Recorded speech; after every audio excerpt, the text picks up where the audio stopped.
So this is part 2 of working with how to address a suicidal crisis. So I'm going to just assume right off the bat that all the clinicians listening, they know all the wonderful things about having unconditional positive regard and a great relationship and a safe place to disclose information so the client can be there with you safely. So I'm just going to kind of skip over all that because we could spend hours on that too, because I think that you all have those kind of skills already. So some of the components of addressing a suicidal client. So this is all about helping your client have a life worth living, because when someone is thinking about harming themselves or killing themselves, there's not a lot of hope there. So the first part of having a life worth living and addressing suicidal ideation and crises and the risk is prevention. Prevention is what we do day to day in our offices as we're working with people who are very fragile. But prevention is also messaging that's in the community, and it can be things in our schools, and all of the aspects of preventing suicide. So those exist, and our goal as clinicians is the second part, which is assessment, which is asking. So in some areas of the country, and definitely at my hospital, they have the Zero Suicide Project, where every time a healthcare provider is interfacing with you, they're asking, in the last 2 weeks, have you felt down, depressed, and hopeless, and have you lost interest in doing things? And when people, if I'm in for some very benign thing in urgent care or something, and they look at me and they're like, and I look at them and I'm like, ask the question, because you never know when it might be my day to be having a really hard time. And in that, I'm doing a little prevention as they're trying to do their assessment. An assessment for us, though, is how are we assessing for suicide risk? So that can be the PHQ-9, it can be those couple of questions, but at every session that you're with a client, you should be assessing, how's it been the last week? So if you see them every week, have you had days when you felt down, depressed, or hopeless? How are your interests? Are you still sewing or going out for walks with your friends or those kind of things? Those are assessments. Those are the simple assessments. The formal ones are like the PHQ-9. When we get a yes, when we realize that risk is really high, we're going to go to the next level, which is safety planning. And safety planning is prevention. And we're going to cover that during this part of our course. And then afterwards is postvention. So postvention with somebody who's suicidal is, are we supporting them after they have maybe been in the hospital, or if their postvention also has to do with if there's a family who lost someone by suicide, postvention is going and working with them. So there's all of these different aspects of suicide prevention. But what I want to get out of the way is some of the myths, because I hear people tell me this all the time, from lay people to clinicians. And, it kind of shocks me even when I hear other professionals, nurses or doctors saying these things. I'm like, whoa, wait, you guys, these are old facts that now know are myths. So some of them are, you cannot stop someone. If they're going to die by suicide, they will. They'll figure out a way. Well, we know, and there is research, that is not true. A lot of times they're reaching out, they're hurting, and they just need to get through that hurt. And then another one is people who are suicidal are weak. And I can tell you that people who are suicidal are some of the strongest, courageous people that I know. They really, really are. So when we think they're weak, you need to relook it through a different lens. What is their hurt? What is their pain? What fire is chasing them that you can't see? Also, that suicide only affects individuals with mental health conditions. I have people that, I know that have been suicidal that absolutely have none. We know people that have died by suicide where there's no diagnosis. Nobody's ever seen them for mental health conditions. It's not true. And also, once an individual is suicidal, he will always remain suicidal. And that is not true. They may be at higher risk because they once were, but that doesn't mean they are. When we do assessments, when we do intakes, and we're asking about past suicidal ideation and behaviors, that's to inform us. If there's past, then we're kind of a little aware that, we need to keep watching this, especially if things don't go right. Also, most suicides happen suddenly without warning, and that's not true. Most people have talked about or thought about what they're going to do ahead of time, although many times the decision to actually act on it is done in a 5 to 10 minute time period, less than that. And that's why it's important to limit their access to lethal means. Another myth is that people who die by suicide are selfish and taking the easy way out. You know what? The bottom line is they do not have the hope or the capacity sometimes to think about their family or anybody else. So if we as clinicians are saying, but what about your kids and what about your wife? You know what? Right now they're hurting so much that they don't have the capacity to think about them. Right now, they just want their hurt to go away. And also talking about suicide will lead and encourage suicide. And that is absolutely not true, and we know that. We know that talking about suicide and talking about it over and over again and having the question and having conversations, it actually reduces suicide risk. So, either that risk in our community or in our practices. So those are some of the myths versus the fact. So we need to move beyond the myth. And part of that is actually correcting people when they say things wrong. So that thought that you cannot help someone who's suicidal is not going to help us work with our clients if you don't think you can make a difference. And that a client who is suicidal must be sent to the hospital. We kind of covered that thing of sending them into the hospital.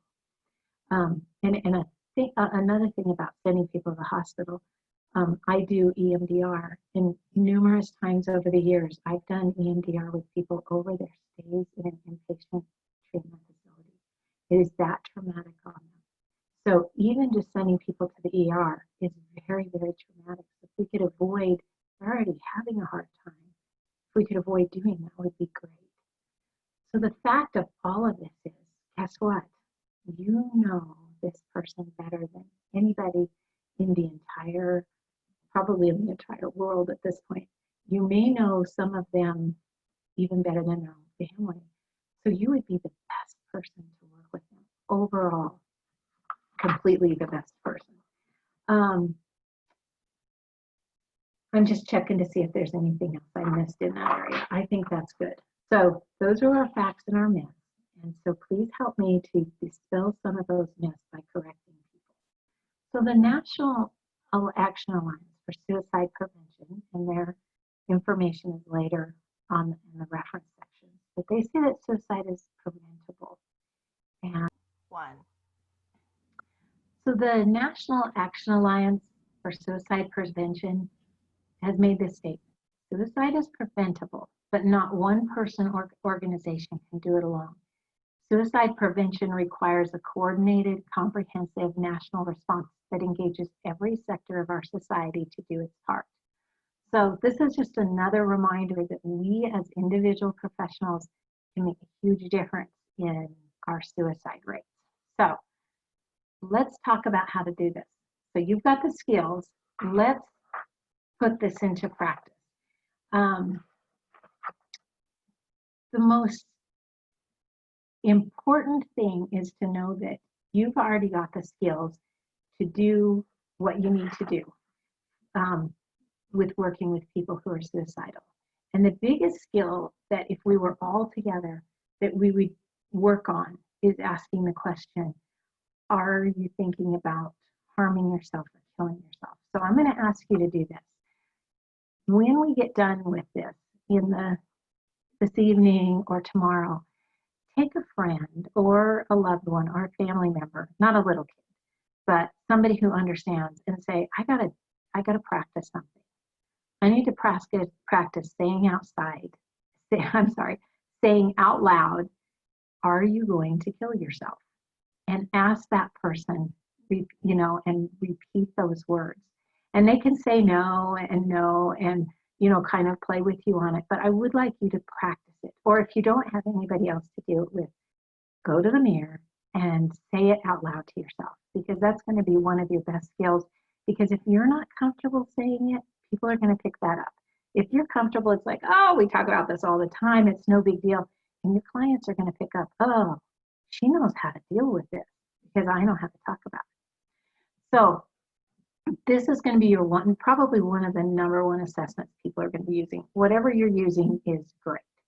So when you look at the questions on the PH29, it goes through, and I've included this in your handout, but I also included in your handout the ranking scale for if it's mild, moderate, or severe, or moderately severe, so that you can kind of look at that for your documentation. But having this in your documentation is helpful. So before you do our planning, actually getting kind of a good assessment, because that will give you an idea of where the person's at. And that question number 9, thoughts that you'd be better off dead or hurting yourself in some way, that question, that's the one that you have to be, that's the one we're talking about today. And that's the one you have to be comfortable asking. So looking at this and making sure that at every appointment you're documenting it. In my electronic health record, suicidal ideation and homicidal ideation are a drop down, and then there's a little box where I can like list, they have ideation, and this is what we did about it, or they're not going to act on it because of their faith and their beliefs or because of their family, but I need to keep monitoring this. So it should be done at each and every appointment, and also listing if there's a plan or intent. Now, remember that pause if you're asking thoughts that you would be better off dead or harming yourself in some way. And you're going to pick this up is the person kind of looks down, pauses, deer in the headlights, like they're not going to tell you. And don't let them just sit there to say yes or no. Tell them what you're going to do if they say yes. Because most people that they've come in contact with or they've heard about, they get sent immediately to the hospital. And we're trying to do something better than that, okay? So remember that aspect. So someone saying yes does not put them in immediate risk because they're sitting in their office and you're with them. So this is what the safety plan looks like. And I've included this in your handouts, which you'll probably end up being able to get electronically. And you can actually pick this off of the handout. It's standardized. You can look on the internet. You can create your own. Or if you want this, email me and I'll shoot one back to you that's just this page. And you can actually type into it like in Word. And I have this where I can find it easily on my computer.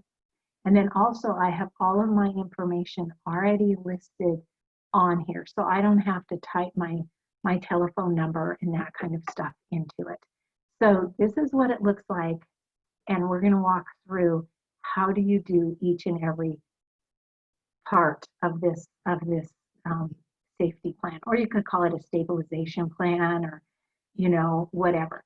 And I do want you to know, when I get a yes, that is the only time when I'm working with clients that my heart all of a sudden races and I feel just almost sick to my stomach. And even as with the dozens of people that I've worked with, or I don't know how many dozens of people I've worked with that are suicidal, this still tells me this is serious. But I keep myself completely calm. I walk quietly over to get my computer and pick it up, like I do this all the time. Because if I'm alarmed or scared or just completely a mess, then it's going to show. I might take a sip of cold water to help myself calm down, because this is serious. And you may be one of those people that's like, whatever, and you don't get too excited, but this is the one time. So I want to admit that to you, because if you're going along and you all of a sudden are like, I can't handle this because my heart races really fast, it does it to me every time, because I realize when they say yes, I'm the difference on whether they might be around tomorrow or not. So I want you to know that's normal. And you need to just kind of learn to just sit in that with yourself and be okay. Just, it's okay. Um, so the safety plan, this is, I'm just kind of zooming in on the parts. So I just kind of open it up and I never use my computer. I know some people kind of do some documenting with their clients. I don't. But this is when the computer comes out. I type their name and the date in. And we talk about the warning signs. So when you're starting to get in this state where you're really starting to have thoughts of harming yourself or killing yourself, how do you know? What are the things that happen?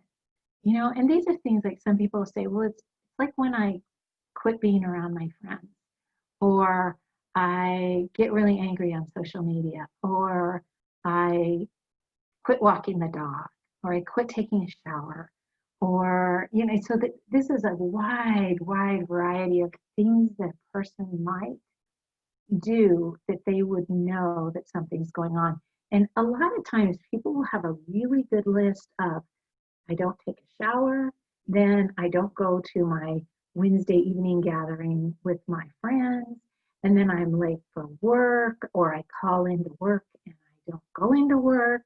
And so those are the warning signs. This is when I know that it's getting rough.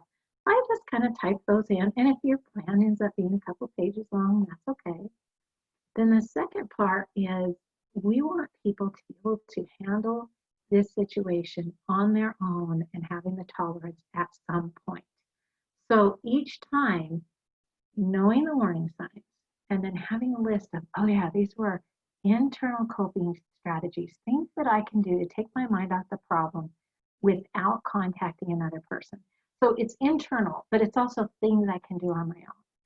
So I can do some of my DBT skills and I can, you know, do some thought stopping stuff and where are the automatic negative thoughts and that kind of stuff. But it's also when I know I'm there, I'm going to go out and take my dog for a walk. Well, I don't have a dog, but if I did, I might take a dog for a walk. I might go get a massage.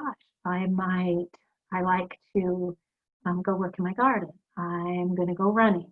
I'm going to go hang out with those friends over there that I sometimes enjoy hanging out with. These are just things people can do on their own. They can also include things like I'm going to fix myself some tea and read out of my special devotional book, or other people. It's not my favorite thing, but I go do my gaming. And so, you know, and I would say, hey, so do you think maybe you could time limit that and maybe go for a walk too, so that you're not just sitting there the whole time? But you know what? If in their game they're occupied and they're kind of numb and they're trying to manage their way through this, you know, it's a kind of okay, you know. So what are you going to do? I'm going to go do my homework. That's like almost never on there, but I always wish it would be. But these are things that they can do without letting anyone know that they're having suicidal ideations. The next one, step 3, is who are the people or social settings that can provide distractions. So this is, I'm going to call my sister and see if she wants to go out for coffee, or I'm going to call my veteran friend or my AA sponsor, and you know, we're going to do this. So, or I'm going to go to the museum thing that I like to go to, or I'm going to go to the store and walk around the store so I'm not by myself, or I'm going to walk in the park. So these are just an idea, because when somebody gets in a state of mind where they're not thinking straight, to have a list of this and then do this and then do this can really help. And a lot of times they'll get derailed in step 2 or 3 and not go on to, oh my gosh, I've got to call some emergency numbers. So if they could think about what things cause a distraction. You know, I like to do puzzles. I like to go work in the garage. I'm going to go mow the grass. You know, any of those kind of things. I'm going to walk on the beach. I guess Texas has a beach. You know, Wyoming doesn't have a beach, but you guys could go walk on the beach. So this is actually, so just typing them in as you're talking, or you can have some of these printed and you could write them. You know, reading my writing is not always great. So step 4 is, who are the people that I can ask for help? So these are, and I only have 2 names there, but if you need to add more, you can do that. But I've had people who have no one. Like, there is not one person they could call for help? No one. And so realize that that is going to happen. And, you kind of go and try and really talk, like, is there anybody? And, sometimes there's just not. And that's going to inform me, because then in the future sessions, as I'm working with these persons, we need to talk about how they can become more social. And some people are agoraphobic. They don't like to go out. They don't like to be around people. But who are the one or two people that they could be in contact with? Even if it's, I'm going to call my uncle who lives 5 states away and talk to him, because sometimes he helps. And so they would list these and list their telephone numbers, and other contact information if they needed. And sometimes I encourage people to say, to talk to those people. So say if it was, I was going to call my neighbor, say I have nobody else but that neighbor lady, she's always nice to me. So I would encourage them to just talk to the neighbor and say, hey, if I'm ever feeling really down and I call you, do you think that would be all right if I told you I was down and you could kind of like take my mind off of it for a while? And then that way, those special people in their life know that when I call, or that, the client calls, that I'm not in a good state and I need to come and get my mind off of things. This is kind of serious. So these people would kind of know that sometimes you have a hard time and you feel low sometimes, and you're going to call them. So these are pretty serious people. And usually people only have 2 or 3 of these really special people that they can talk to. And if they live in closer proximity, that's better, because then sometimes they'll want an eyes on the person and are really able to help them. So that's one other thing on the list that may help them to avoid further crisis. The next thing is the professional agencies and who to call. So the first number is my number, and I also put my cell phone. And if the person doesn't have a serious mental illness, personality disorder where they would abuse it, I sometimes give people my home telephone number. And I have yet for anyone to ever use my home number, ever. And it's my cell, so nobody has access to my home cell anyway. But I tell them, that I do sleep at night, so you do have to share rules with them. Like, I can't leave my phone on at night, nor will I, because sleep is really important. And I'm the only person in my practice, so if I was up all night, I couldn't help the people the next day. So I just tell them that I do sleep from about 8 or 9 until about 5 or 6 in the morning. But you can call and leave a message, but I want you to call on if you don't get a hold of me if you're using this list and you're there. So it's perfectly, I know there's some ethical issues. You're like, you give out your personal number. And, part of that is I'm telling them that I trust you to use my number, and I really care about your life so much that I would give you my personal number. And you have to check too if you work for an organization. That may be a no-no. But again, I've been doing this, and I did it even when I worked for the hospital and worked with veterans, and I did give out my number. But there's a few times when I take my number off of there, because I know that those people, maybe they have borderline personality disorder, and I know they're going to call me later, and I don't want them to do that. So use your own judgment and leave your personal number off there if you need to. And the next one is I actually put 911, because you know what? If all else fails, give that number a call. Their local emergencies, so this would be the hospital, and I do the address and the telephone number, and then the local or county mental health. They have people on 24 hours a day. So I've got their number listed there, and I let them know they've got people that are up, that can get up at night. That's how they do it, and they will help you. And then the next one is the suicide hotline. And I really encourage people to use these, and I've had people use them and then come back and say, I called the hotline this weekend. And I'm like, wow, how did that go? And I have such good reports. So even though we're in Wyoming and we just in the last couple months have gotten our own like local people that are having people answer the phone in Wyoming, and this has only happened in the last couple months, that even though it went to nationwide, I just have never had anybody who's had an issue going through. And sometimes the person calls them then later that day or the next day and kind of checks in with them. So there's those hotlines are really great. And there's a text line. So even though I have the gray hair and I'm not a great texter, it's not my favorite thing to do, young people need to text. They don't pick up the telephone. So if they can use that text line, there are people that are trained that will help them. If they're a veteran and they call the crisis line, you press 1, and that gets you right to people who work specifically with veterans, because we talk to them a little bit different. And they have some skills and access to lethal means that other people might not have. And we know that a lot of veterans have PTSD, so they're going to be specially equipped to work with them. And I guess the text line I have is the Wyoming text line. So Texas people, you're going to have to come look it up and stick yours on there. So that's the first part of the second part of the safety plan. Next part is making the environment safe. And we're going to talk a little bit more about access to lethal means. So this is asking. So this is, you say yes. I'm wondering how you would do it. So we talked about, using drugs that would kill you or firearms. Would they hang themselves? There's a very sad thing that's happened just right close to me is we actually have a dam, that holds back water for our irrigation. And some young person stepped off of the dam and died, of course, because it's huge. And so you got to realize where people might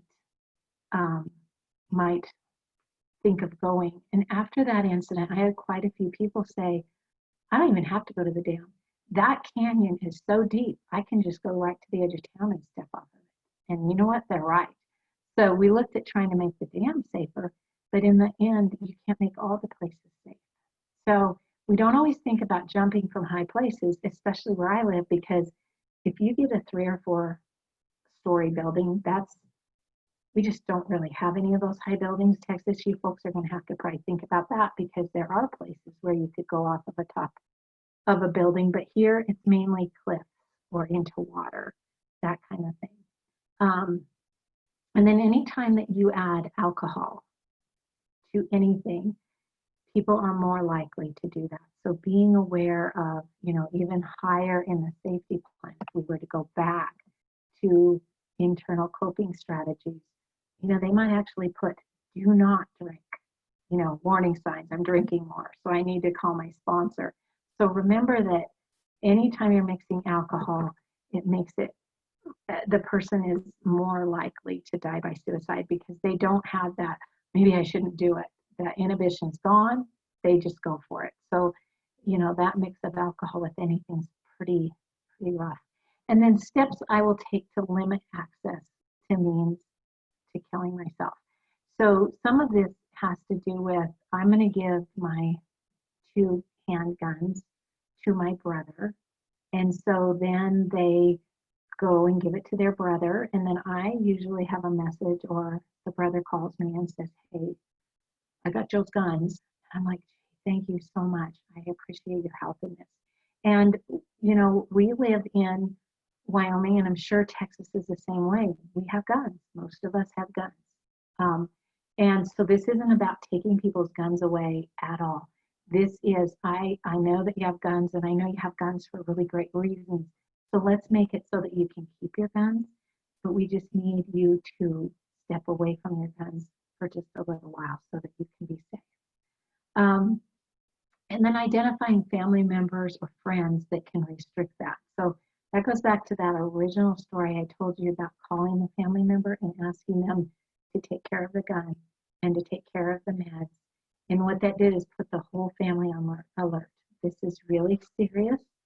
And it was the first time they hadn't sent their loved one into a hospital. So it was kind of new that they had to kind of help me, but they were willing to, because they knew how rough the hospital situation is. So this entire plan, once you get it typed, Or if you write it out, you take it to the copy machine and you make a bunch of copies. And I have envelopes in my office because, if people don't want to have this piece of paper out, they can put it in envelopes. And I make them a few copies. And, we talk about where we're going to put it, because if you go for a drive and you're in your car, you're going to need your copy so that you can look at it. Or if it's in your purse, or some people will take a picture of it so they have it on their phone because they can look at it on their phone. And then we talk about it in upcoming sessions. So did you look at the safety plan? Did you access it? Because we need to get it in their brains that, oh yeah, it has that piece of paper and I need to look at it. And so we want to have that be a new behavior, that they look at their safety plan. And then I take their safety plan and I upload it in my electronic health record, because there's the record for my liability that we really talked about all the access to meetings. Now I want to stop here and say, if you get to the bottom of this and they're like, you're not taking my gun, I'm going to do it on Saturday night, that's when I'm like, okay, buddy. and if they say, no, I'm going home, you're not going to take me to the ER, then I would call law enforcement and say, I've got someone who's suicidal and they have a plan and this is where they're going, because I can't physically safely keep track of, keep someone in my office. And so, and I've not had to do that. I know the skill, I know how to do it, but when we work on it the other way, no person wants to be locked up. Nobody wants the police to come and to take them to the hospital and to have them be under a 72-hour watch. I've yet to meet anybody, but they are so, I really cannot emphasize how much people are so appreciative when you take a moment and say, I want to help you through this. The other thing is time. So usually trying to assess early in the session so that I have time to do this. In all of the years that I've done this, only 3 times have I ever, there was 2 times that the next client had to wait about 10 or 15 minutes. And what I would do is tell the client I was working with, give me just a minute, and I would step out in the hall and say, hey, we're going to be about 10 or 15 minutes late. Would that be okay? And one time I caught it early enough in the session, I just stopped and said, I need to call someone and see if I'd like to spend the next hour with you after this session. I don't think we're going to be done. And I called the person because I knew they lived close and they would be okay with canceling. And all of the people understood that sometimes other clients might need a little bit more time with me. So having that, and they're like, oh, you don't have to do that, but we need to do the safety plan and I can't leave them and let them go. So that's very rare that we don't actually get this going. If I see somebody that is starting to have more depression and they've had past ideation, we might get out the safety plan before they actually have ideation and make it, so that then we're there. And then if they are like, no, I don't know where I put it, maybe it was 6 months or a year ago, then we can pull it back out, make a copy and update it and look at it, okay? So that's the safety plan or the stabilization plan, however you want to talk about it or refer to it. So we've kind of talked about, I guess I'm probably not going to go into this slide because I kind of already talked what a session might look like, and that was letting someone know that, if they're not going to say yes and they're pausing, to be able to kind of step back with them and say, well, let's talk about what this is going to look like if you say yes. And, also what it might look like if they say no. Because sometimes a no is not always the answer that you want to hear because they're thinking of it otherwise. And maybe this is a good time to talk about the no. People know that they're going to get sent to the hospital or they have a history of it. So when you get a no, sometimes stopping, and kind of pausing and using your therapeutic skills to kind of unpack that no. So you, I don't know, how long have you had thoughts of, harming yourself or killing yourself? And sometimes if you rephrase it that way, or say, I know you've had thoughts in the past, or in this situation when people have lost their job, or they're all alone and they're having such a hard time. A lot of times people have actually thoughts of harming themselves or killing themselves. I just wonder, and it just seems like you might be in that place. And then that gives them an opportunity to say, no, Lorraine, I feel really bad, but I have this belief or this faith, that, it would be a bad thing if I killed myself, or my mother would never forgive me, or whatever it is. But then you can really document those things. They said no, and you talked about it, and these were the things you said. So if you're a scant documenter where this is a time you don't want to be scant. And we'll go over the aspects of documenting too, so that you know exactly what that looks like. So here's the bottom line of what happens in these sessions. You are the hope. You are it. You're the anchor. You're the lifeline. And if you've got somebody who's super hopeless and they're like, Brian, I'm just really bad. It's really tough. I've sat there, and you really have to kind of sit there in that sadness and awfulness. And saying things like, oh, it's going to get better. Give it a few days. You're going to be all right. You know what? That's not what they need. They need to be heard in their pain. And we have to be comfortable sitting in that pain and acknowledging it. And really, reflecting back, wow, you look like, I see your shoulders all scrunched down, and you look like you're in pain. This must be so very sad. And allowing them to be in that pain and sitting there with them. And so sometimes when it's so bad and there's no hope, I will ask them, so I was wondering, since you don't have hope until we meet in 2 days or until we meet tomorrow. Yeah. So there are times when you are the person's only hope, where you are their anchor and you are their lifeline. And, I know that's a lot of responsibility, but sometimes you may be the only person that person can relate to. So I want you to realize that during this time, you might be sitting in the most hopeless, sad situation. And what the client needs the very most is for you to just be there and to listen and to understand.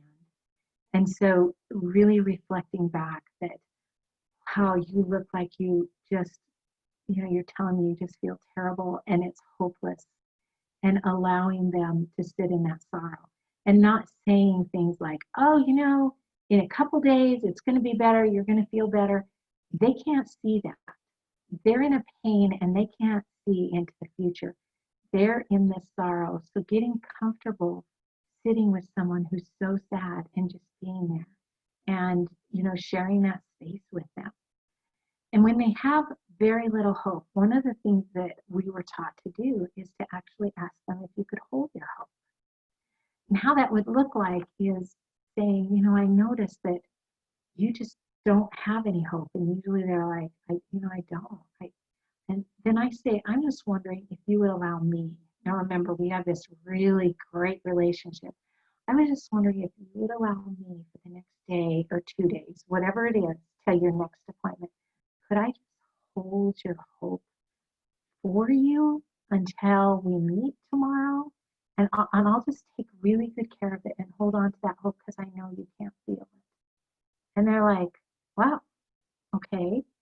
And the thought is that I care for them enough that I'm going to hold their hope for this little bit of time, and they're going to come back.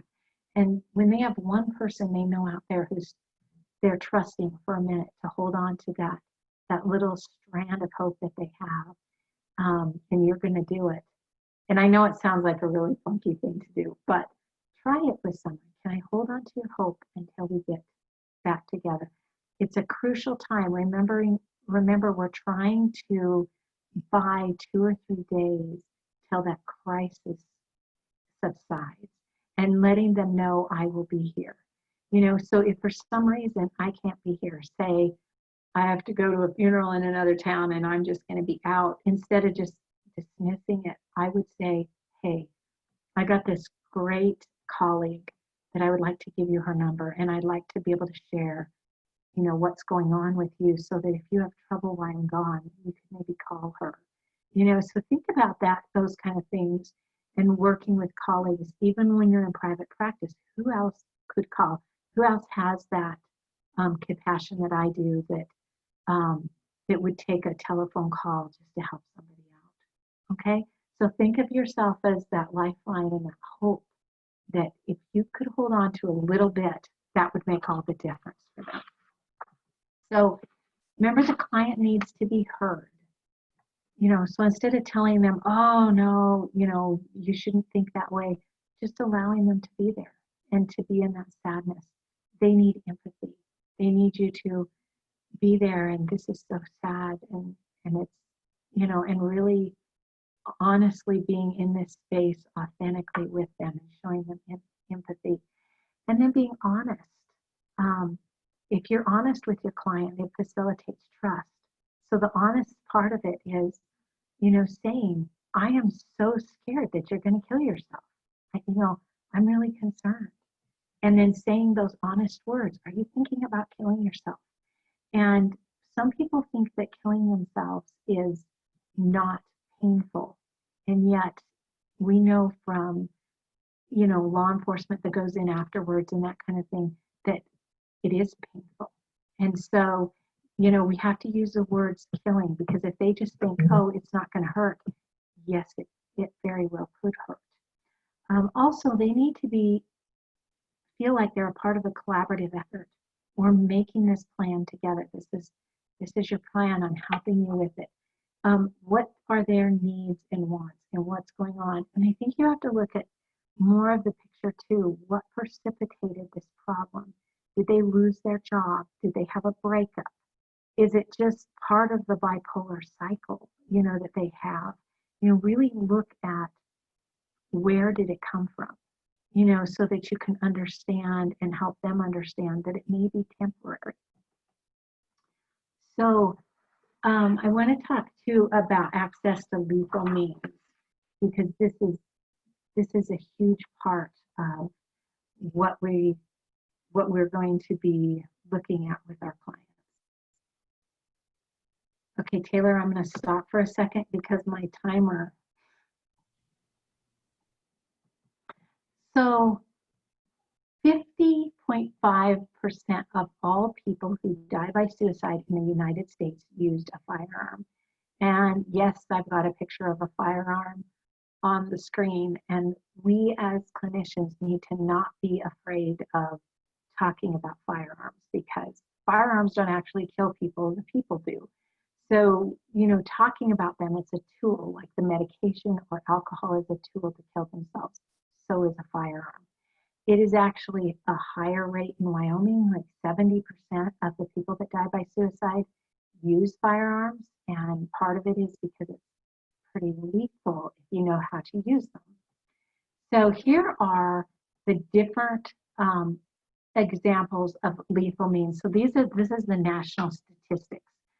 So 50% of the people die by firearms from suicidal deaths.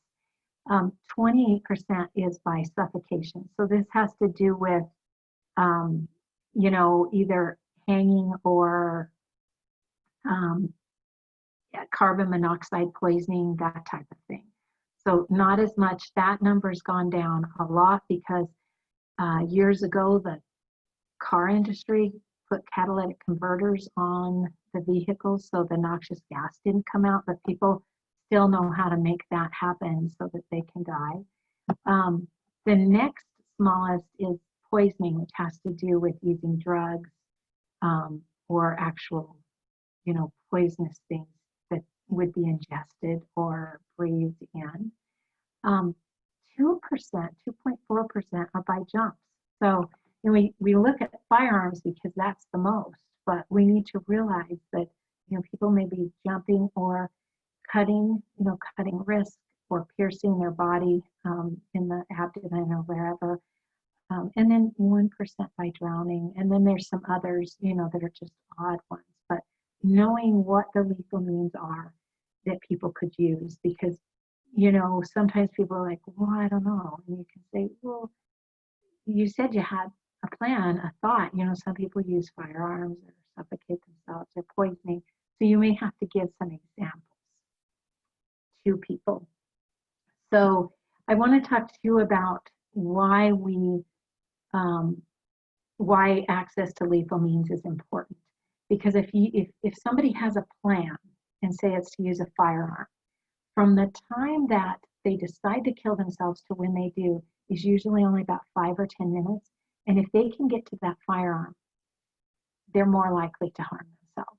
And so that's why having the firearm locked, but more so having distance and time away from that firearm. Because the time is, if I have to go to my brother's house and make him get it out of the safe, he's going to be moving in his vehicle and walking up to the house and talking to the brother.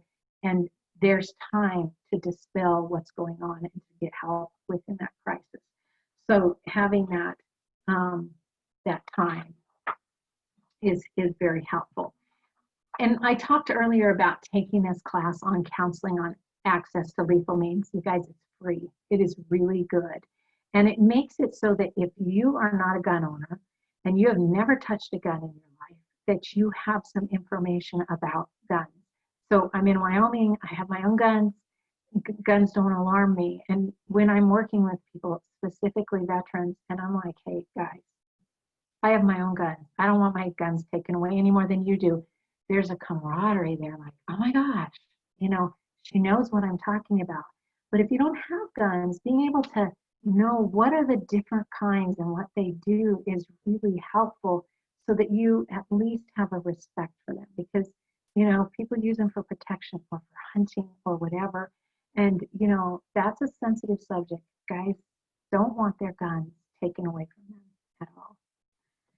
And so lastly, the thought that one life lost is one too many.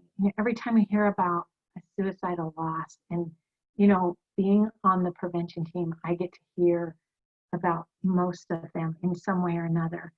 But each one is just a terrible tragedy in its own. So if we can, through our lifetime of being a clinician, if we could just save one person each, that would make all the difference. But I think that in the end, we save many, many people. So thank you for helping save lives.